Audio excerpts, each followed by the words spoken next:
Hi, everybody. VParty here. This is the VPartySports Podcast. Welcome in on this Tuesday afternoon on the East Coast, early afternoon on the West Coast. I'm VParty. As I said, the VPartySports Podcast comes your way 3 times a week, 4 times a week, depending on football season, and we go from there. So if you're looking for any sponsorship inquiries, you want to come in with us, please feel free to contact me directly. The VPartySports Podcast will be back here on Thursday afternoon, 3 Eastern, with a TNF preview and a full day of hoops.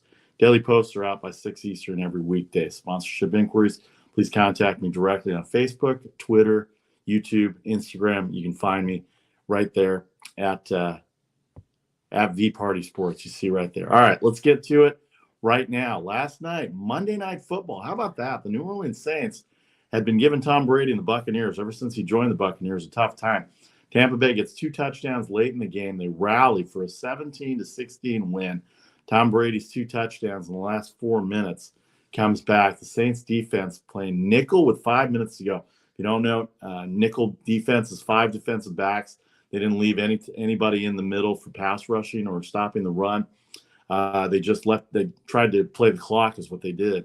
And it really burned them because Brady was able to move down the field. The Buccaneers were able to get some incredible catches, get a few runs in there. They had 3 timeouts. It was too early for them to go in the nickel package, which is 5 defensive backs. Dime packages are 6 defensive backs. And there was just so much wide space out there for Tom Brady and the Buccaneers. You know, he's been doing this for 23 years. He's the best in the business. He's the GOAT for a reason. And they came back. Rashawn White, the game-winning touchdown with 3 seconds to go.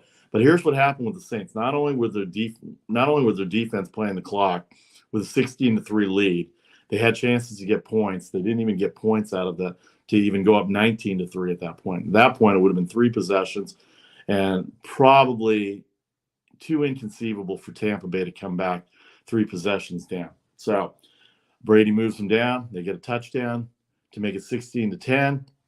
The next possession is where I question Dennis Allen and the New Orleans Saints. It's unbelievable to me. They ran the ball. They got stopped. It was 2nd and 9. Tampa Bay takes a timeout. There's still 2 minutes and 40 seconds left. Then Dalton, inexplicably, or whoever's calling the plays, Pete Carmichael, the offensive coordinator, they go back with a pass. And instead of getting rid of the ball or trying to run for a few yards, Andy Dalton takes a sack. Now, that was a good pass rush, and they put pressure on him. But he took a sack, and then they took a timeout again. Now you're at 3rd and 15, 3rd and 16, and you have nothing else to do but throw the ball. And granted, it was almost a great catch by Taysom Hill, 3rd and 17.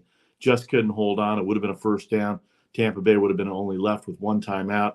They would have ran it down to the 2-minute warning, and then it would have been a couple of kneels, and that would have been the game, and the Saints would have beaten Tom Brady 5 out of 6 times since he's joined Tampa, and 3 straight in Tampa Bay, of all places. Saints defense played well. They came up with stops for 55 minutes of the game. They gave up the touchdown to make it 16-10, and then Brady got the ball back after the inconceivable offensive possession by the New Orleans Saints. Andy Dalton with a sack. Then they throw the incomplete pass, which was a great throw. By the way, Andy Dalton played well. A great throw to Hill. He couldn't come up with it. They punted away, and now you've got 2 minutes plus with 1 timeout, and the greatest quarterback in NFL history with 7 Super Bowls. Even Troy Aikman in the booth, who's a Gold Jacket member himself in 3 Super Bowls, says that he's the greatest ever. So now Brady moves down. They are able to get down to the play with 3 seconds left, I believe, and then Rashawn White catches the ball at 3 seconds left to score the touchdown. Now, the reason I keep going back to the Saints defense, or Saints offensive possession there, is because if you run the ball, you take more time off the clock. If you take more time off the clock, there's less time on the back end for them to use. So the fact that they threw the ball, took a sack, allowed the Buccaneers to have timeouts, you just left too much time. That was the bottom line. If they had taken some more time off, there would not have been enough time. By the way, Donovan Smith almost gave the Saints the game too. Donovan Smith, the only offensive tackle that's healthy left on the Buccaneers offensive line. He had 2 holding penalties in the game yesterday. He has 33 penalties this year. 33 penalties by an offensive lineman. That's almost 3 a game. They're 6-6 now, almost 2.5 a game. That's a lot for an offensive lineman. And he nearly cost them the victory with the 10-yard penalty from the 5-yard line, but Brady was able to get the score back, and they were able to take the win 17-16. So here's the scenario now for the Tampa Bay Buccaneers. They're 6-6. They're 3-1 in the division versus the South. They're going to win the South. They've got all the tiebreakers. New Orleans has 8 losses now, has 9 losses now. Atlanta also with 9 losses. They're going to get in the playoffs. They're going to be the 4th seed probably. They're going to get a home game. It's inconceivable how this team does it, but when you've got number 12 under center, you clearly have a way about you. And for 23 years, he's had a way about him. But I still blame the Saints on that offensive possession after they scored the touchdown to make it 16-10. You didn't take enough time off. You didn't run the ball. You didn't even try and run when the pressure was on you, Andy Dalton. You didn't even try and run. Now, you played great. Andy Dalton made some great throws, and they had a good lead going, and they were looking for the prime upset on Monday Night Football. And the defense was outstanding. They forced an interception by Brady. They got 2 fumble recoveries. So they were there, and they had a chance. And believe it or not, if the Buccaneers had lost and gone to 5-7, that would put them 1 game ahead of New Orleans at 4-8 or 5-8, and 1 game ahead of Atlanta. Now they have the tiebreaker against both of them, but still 1 game back with 5 to go. Totally a different scenario. But anyway, the Bucs come back with a victory. They're probably going to win the NFC South now. They're going to host a playoff game, probably against a team with a better record. The Dallas Cowboys right now are that team in the 5 spot. The Eagles are holding the number 1 seed. So that's where we are with the Tampa Bay Buccaneers in Monday Night Football.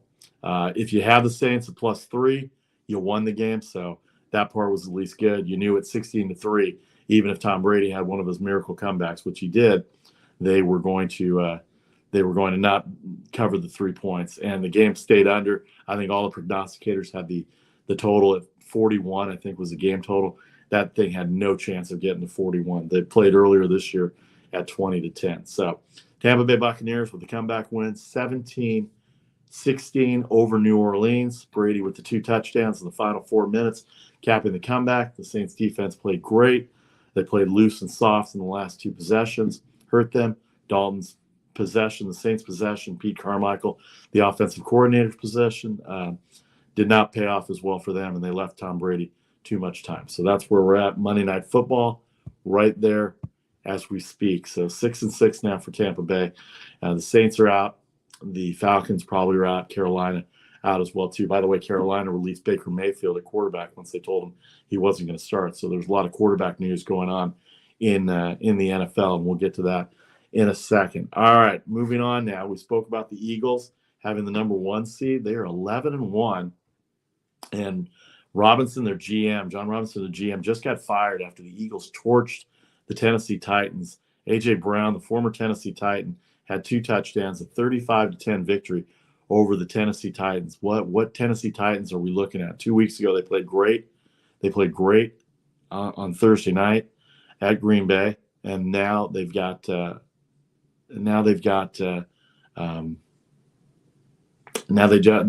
GM fired.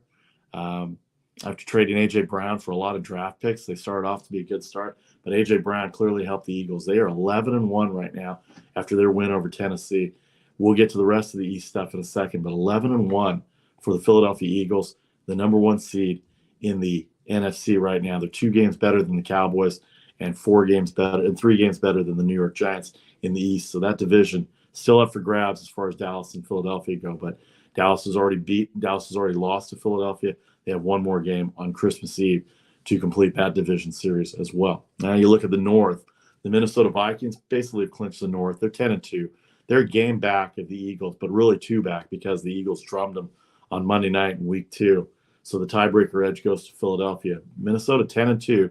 They held off the Jets with a 27-22 victory. Kirk Cousins played well. They ran the ball well. Defense showed up when they needed to. The 3rd down plays, the 4th down plays, they were up 20-9 on the Jets. They got a touchdown after the Jets made it 20-15, couldn't get the 2-point conversion. Then it was 27-15. The Jets come back. Mike White having himself a good run right now. Got the touchdown, made it 27-22.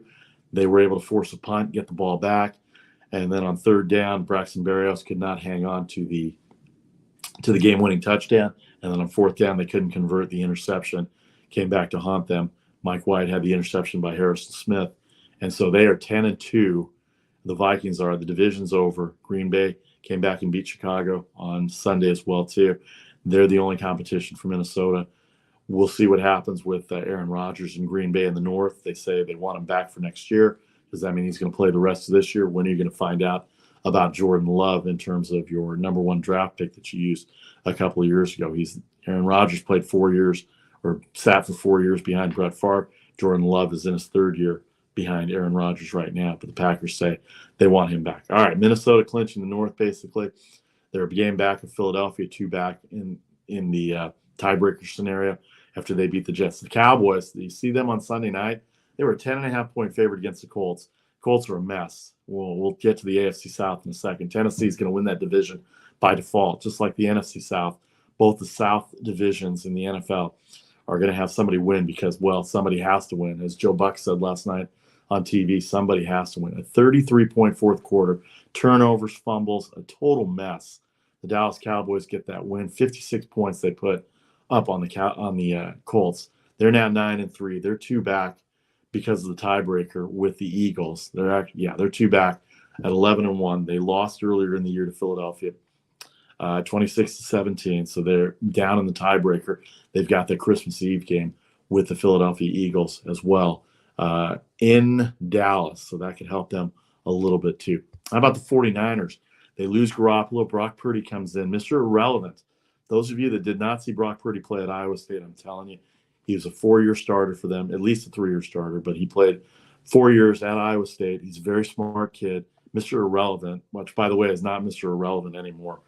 Those of you look it up, I guess you get a car and you get a watch for being the last pick of the NFL draft. But he played well against the Dolphins.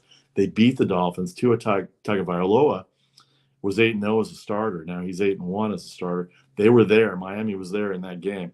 But the San Francisco defense allowed only 1 touchdown in the second half, and that's the first scoring points that they've allowed in the last 6 games. They have only allowed 7 points in the second half in their last 6 games. So Brock Purdy in at starting quarterback. Trey Lance still injured. Garoppolo out for the year with a broken leg. Brock Purdy will get the start against Tampa Bay at home next week. Tom Brady and the Buccaneers coming off that win we talked about against the Saints. They're traveling out west to Tom Brady's childhood area of San Mateo and Santa Clara in the Bay Area. San Francisco leads Seattle by 1 game in the West. They beat Seattle early in the year, so they have the tiebreak edge. They play a week from Thursday in Seattle against the Seahawks, and that could have a lot of division ramifications in there. All right, in the AFC, Kansas City, 9-3 after their loss to the Bengals. They're 3 up on the Chargers already, make it 4 up as they swept the Chargers this year, both at home and on the road, to comeback wins against the Chargers. The AFC West is over, as our friend Darren Smith says, over in the AFC West. Chargers lose to the Raiders in Vegas. They're trying to get a playoff spot. They're 9th right now, 6-6 in back of New England. They're tied with New England. They lose the tiebreaker to New England. The Jets, Miami, and Cincinnati. Miami, Cincinnati 8-4. The Jets are 7-5. The AFC East race comes down to the Bills. They're 9-3. They hold the number 1 spot now. They were 6th a week ago. Miami had the first spot. The Jets beat the Bills, so they were all the way down to the 3rd spot. But now the Bills, 9-3. They hold the 1 spot because they beat Kansas City early in the year. Big Sunday afternoon game about 6 weeks ago. They went into Kansas City and beat them. Kansas City only has 3 losses, as do the Bills. And their 3 losses, you could easily make a case that the Bills could have won 2 of those 3 games. They were in position to win the Vikings game, the Dolphins game, and the Vikings game, the Dolphins game, and then the third one that they lost, the Ravens. I'm trying to remember who they lost to. We'll figure that out. But anyway, 9-3, they hold the AFC top spot. Kansas City in the number 2 spot. Miami 6th in the wild card spot, but they're 1 game back at 8-4 of Buffalo. They have the edge on them in the tiebreaker. They beat them early in the year. And the Jets are 2 games back. They lost to Minnesota. They beat Buffalo early in the year, so 1 more game with Buffalo has them having still a shot at the AFC East. All right, the wild card now in the NFC. Dallas 9-3. The Giants and Commanders tied on Sunday. The Giants stay in sixth, 7-4-1. Seattle and Washington are seventh and eighth, respectively, in the wild card race. All right, when we come back, we'll get to a little more NFL news, some quarterback play. We'll break down the NFC and AFC a little bit more, some quarterback news around the NFL, and then we'll hit the NBA and college basketball, and we'll give you our best bet segment. VParty here. You can reach me at VPartySports on Twitter and Facebook and Instagram, VParty on YouTube as well. If you're looking for sponsorship inquiries, please feel free to reach out directly to me. This is the VPartySports Podcast. We're back in 30 seconds.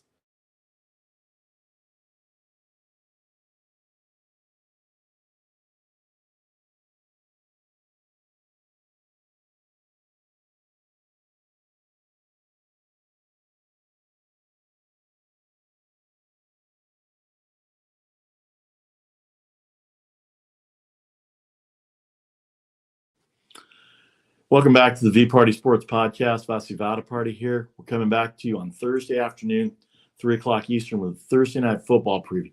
Rams and Raiders, that's your Thursday night game. I know everybody's got to play. It's not going to be a great game. I wonder if the NBA or college basketball has any games of noteworthy, even hockey for that matter, because I don't think the ratings are going to be very good. Granted, you don't get ratings on Prime, so see how that goes. But the Rams Raiders on Prime Thursday night football preview, a full day of hoops. Daily posts are out every day by 6 Eastern, both online and the day we do shows. Sponsorship inquiries, please contact me directly, Facebook, Instagram, YouTube. You can send comments. You can reach out to me if you're business.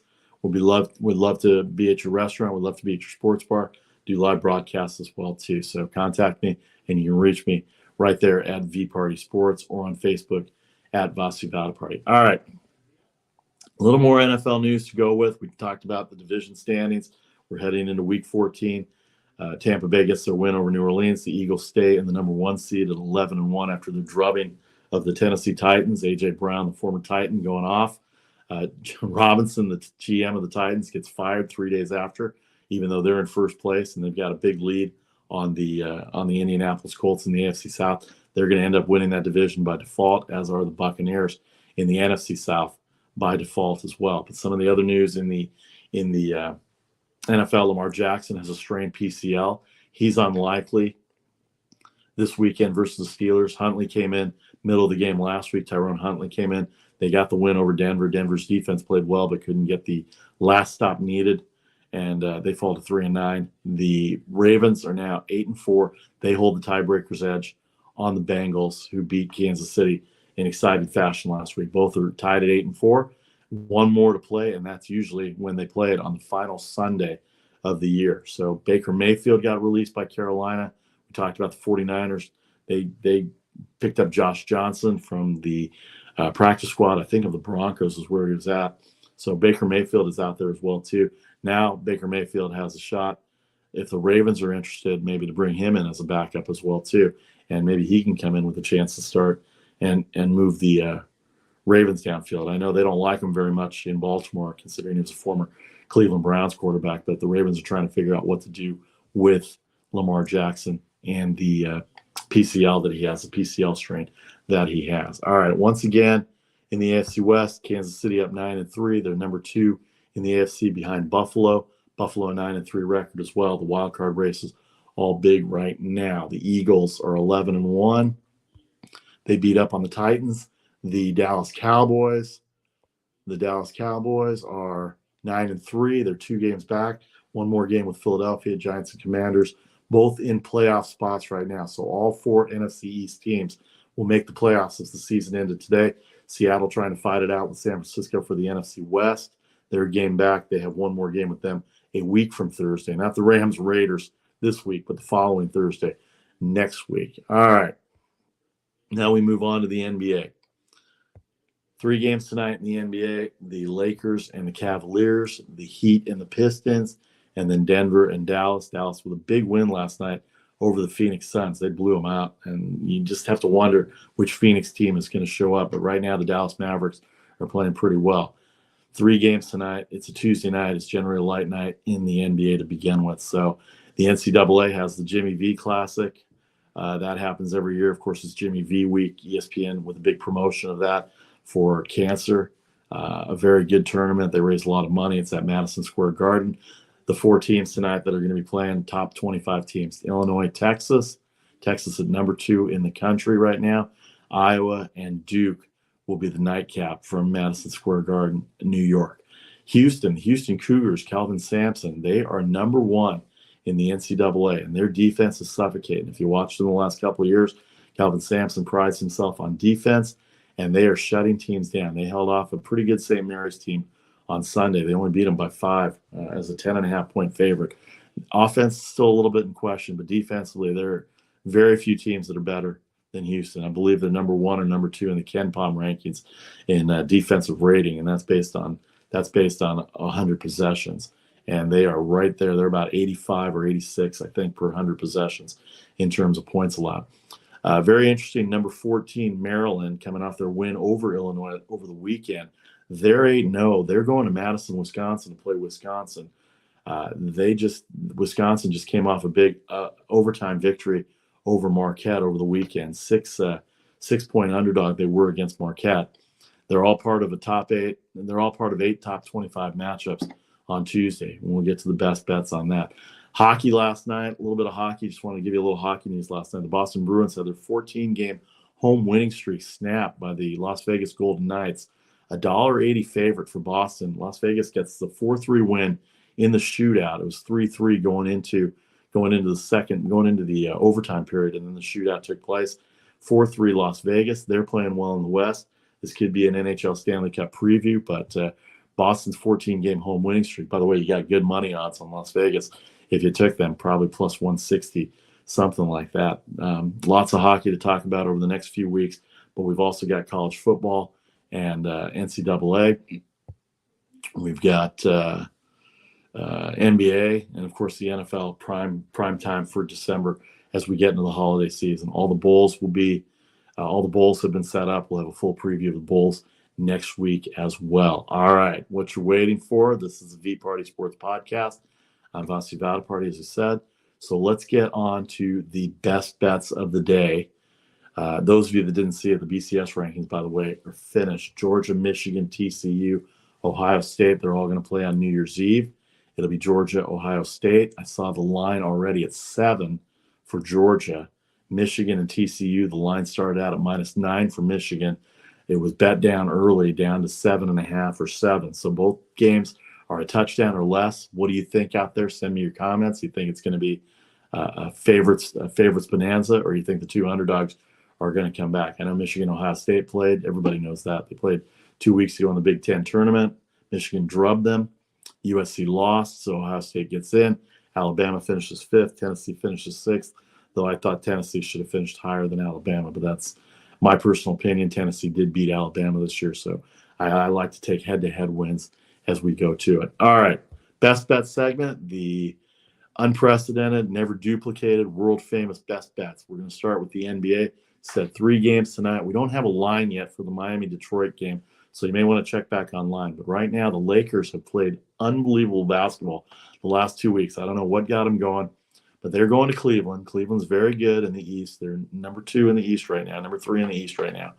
The Lakers are getting 5 points. They went into Milwaukee, beat them last Thursday night. They're going to go into Cleveland. They usually have a good time with Eastern teams. The West usually dominated the East, but it's been a little different the last couple of years. We saw what the Boston Celtics did yesterday to Toronto. They covered 1.5. How were they an underdog yesterday, by the way? That was one of our best bets yesterday. 2-1 in the NBA for me yesterday. So the Lakers +5 tonight at Cleveland. The Denver Nuggets have their pieces back. Jokic is back. Jamal Murray is back. All the COVID issues are gone. Dallas got a big win over Phoenix last night. They thumped them. Their defense has been really good. But they're playing in Denver tonight, and back-to-back games, and now you're going to altitude generally has an effect. So even though they're +5, and that would have been a good pick in anybody's book because of the way they played last night against Phoenix, it is a back-to-back situation. It is an altitude. Denver can score. We know they can score a ton of points, and Dallas has been able to put the ball in the hoop as well, too. So the second play in the NBA, over 222.5 for the Denver Nuggets and the Dallas Mavericks. Those are your 2 NBA games right now. as we get to it. Only 3 games, as we said. There's no Miami-Detroit line yet. We'll have that later when it pops up. So Lakers +5, Denver, Dallas over 225.5. We move on to college. Talked about the Jimmy V Classic already. The number 2 Texas Longhorns. How about them? They beat Gonzaga last week. A couple of Fridays ago, they beat Gonzaga when Gonzaga was number 1. It was in Austin, and this is in New York. They're 2.5-point favorite over Illinois. Illinois had a tough game against Maryland, but they're going to lay 2.5. And I think defensively right now, Texas is definitely in the top 20, and they're well deserved defensively. Offensively, they can get after as well too. Illinois had a tough game against Maryland last week, and I think they're just not there at that point where they can compete basket for basket with teams right now. When you get into the Big Ten, it might be a different story, but they've already had a loss in the Big Ten to Maryland. So Temple, Texas 2.5. Temple -10.5 over St. Joe's. This is kind of a tough one because this is the Big 5 schools in Philadelphia. And those of you that know about Philadelphia and know about the 5 schools in that region. Temple and St. Joseph's have been rivals for years. And even though St. Joseph's has struggled the last few years, Temple had themselves a good win. They beat Villanova earlier when they have these round robin deals with all 5 schools. LaSalle's in there, Penn, St. Joseph's, Temple, Villanova. That's your Big 5 in Philadelphia. Shout out to the people in Philadelphia. Temple -10.5 over St. Joe's tonight. Georgia Tech and Georgia, they're going to play the in-state rivalry. Georgia Tech has had a pretty good defense this year. Offensively, they've been lacking. Both teams like to slow the ball down. The total was very low at 130.5, but Georgia Tech has played better competition than Georgia. So 4.5 for Georgia Tech, laying the 4.5 against their in-state rival Georgia. But wouldn't surprise me if you took Georgia and they covered a little bit. But I would be surprised if Georgia played well with Georgia Tech. All right, we just spoke of Maryland beating up on Illinois last week. They're a 1.5-point favorite tonight against Wisconsin. They are going to Wisconsin. Wisconsin came off the overtime win against Marquette, 6-point underdog. Maryland's 8-0. They're number 14 in the country. They can put the ball in the hoop. They are not challenged offensively. Defensively, they are clamping down as well too. So +1.5 against Wisconsin. Wisconsin has a tough time scoring. Defensively, they're very good. They were in the Bahamas. They played Dayton tough. It was a 43-42 game. But Maryland +1.5 against Wisconsin. And then the second game of the Jimmy V Classic tonight for Cancer, Iowa and Duke. Both teams can score. Duke was a 2-point favorite coming into the game, is a 2-point favorite coming into the game. But I think both teams can score. 146.5 over. Both teams can score. That's 72, 73 apiece. And I think that this is going to be an 80-80 game. So 146.5 is the over for Iowa and Duke. All right, that's going to do it for the Best Bet segment. I'm Vasi VParty. You can reach me at VPartySports on Facebook, Twitter, and YouTube. You can also contact me directly on Instagram as well at VPartySports. Don't forget, we'll be back Thursday, 3 o'clock Eastern, 12 o'clock out here on the West Coast with the Thursday Night Football preview, Rams and Raiders. Full day of hoops. Don't forget our daily posts are out by 6 o'clock Eastern every day. And sponsorship inquiries, if you're interested in sponsoring, we're looking for new sponsors. Contact me directly. Perfect for sports bars, perfect for restaurants. Come in, do live broadcasts, and have your customer base come in with us and join us live for all the sports talk and all the sports wagering, daily fantasy sports, fantasy football, everything that we have here on the show, the VPartySports Podcast. All right, that's going to do it for today. I'm Vasi VParty. Thank you, everybody on Facebook, YouTube, and Twitter for joining me. Appreciate it. We'll look forward to seeing you live, 3 o'clock Eastern on Thursday on the VPartySports Podcast. Take care.